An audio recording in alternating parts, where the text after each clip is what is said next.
Hey guys, Mindy here and welcome back. I found the perfect mechanical keyboard for me.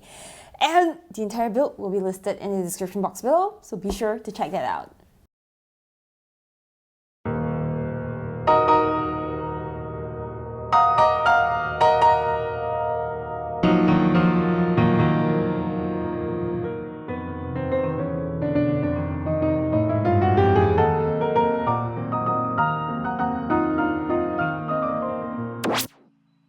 Let's open this. Oh my gosh.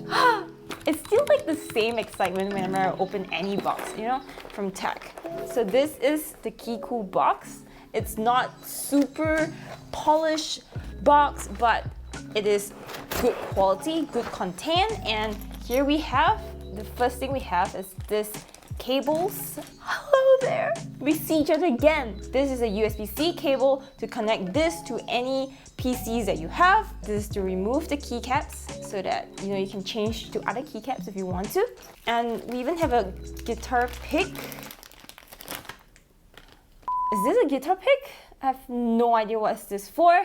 We have screws here and we have another thing here, which I'm guessing is to remove the switches from the board.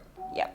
Look at her, or they, or whatever you want to call her. So beautiful, and it's of a significant weight, so it's not like some kind of cheap plastic. Beneath this is all the tech that I chose and I love, and I'm going to show you guys.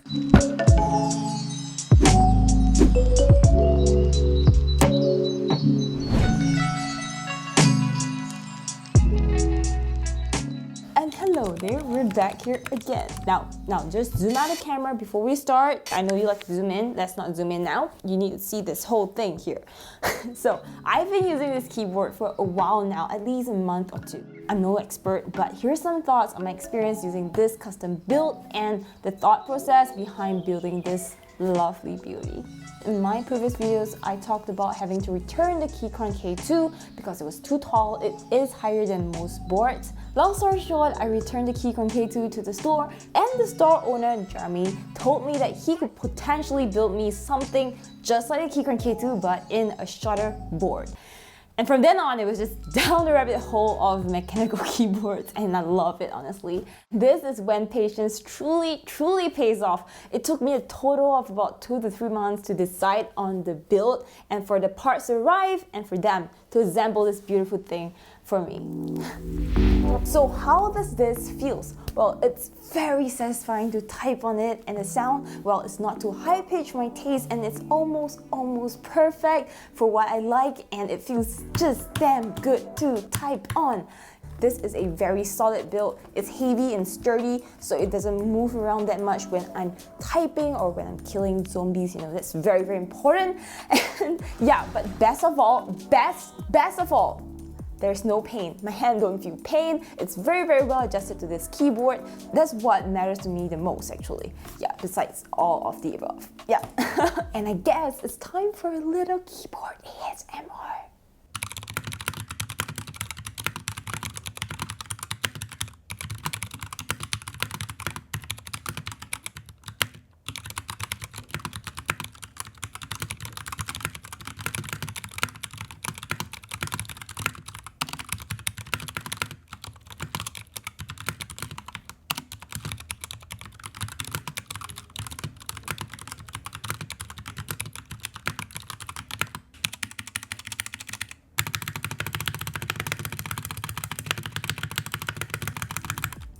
What I really like is the switch between using my Mac keyboard and this keyboard.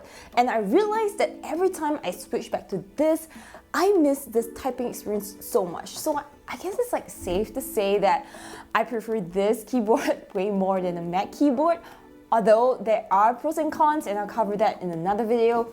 But just briefly, one thing, key travel. In simple terms, in my term actually, it's how much more there is to press down. As you can see on this super flat profile Mac keyboard, it's so flat, but there is way less key travel. I feel like when there's more key travel like this, it makes the entire typing experience way better. I'm what they call a smasher. I'm still not quite certain if it's a real thing. It's just very, very satisfying to have more things to press, you know, like die, J, K, L. It's just a very me thing. All in all, this is the perfect keyboard for me because I decided on the build, I decided what goes into this, how this feels, how this sounds, but that was actually the toughest part for me, deciding what goes into this. I did not know where to start, which board to get, which switches I wanted, which keycaps I preferred. I had no clue. And that's why I am so grateful for the Mecha store. They had a bunch of switches for me to test out the feel. I mean, it takes some time for me to know what I like, what I want. But yeah, here are some tips that I picked up along the way, and this might be helpful for you if you're looking to build your own custom keyboard. First, you gotta decide on the size of your keyboard. I really like the 75% layout. It's really compact, it has the F1 to F12 media keys, and this is perfect for me for editing, for gaming. I mean, there are other options out there like 10 keyless, 40% boards, 60% boards, and it's really up to you to choose. Next, the board. The KC87 was recommended because it has all the features of the Keychron K2 and all that in a shorter board, which is what I wanted, and here it is. Well, it's also a hot swappable board, which means I can switch up the switches if I want to try new switches in future. And speaking of switches, there are so many out there, and at first I was seriously overwhelmed because I did not know what I liked or which to choose, which was for me. Switches are super important. It's the main thing that determines how your keyboard feels like and sound like to type on. So let's start simple. Let me tell you what I like. So there are 3 categories of switches. I was introduced to tactile and linear switches, and I tested some of them. Holy Pandas were the best for me in terms of how it sounded and how it felt, but they were just kind of pricey, so I went with the Durock switches instead, and here we are. I love it just the same. Linear switches isn't my taste, but I mean, it sounds so good. Very elegant. But it's super sensitive. I tried the tangerines, and the moment I type on it, just very lightly tap onto the keys register it. So like, it's that sensitive.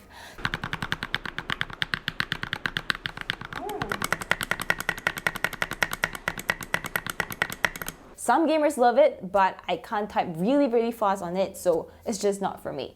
I would definitely recommend testing out the switches at stores like Mecha Store, or get a switch tester like this from Amazon to see what you like, and I'll link this below.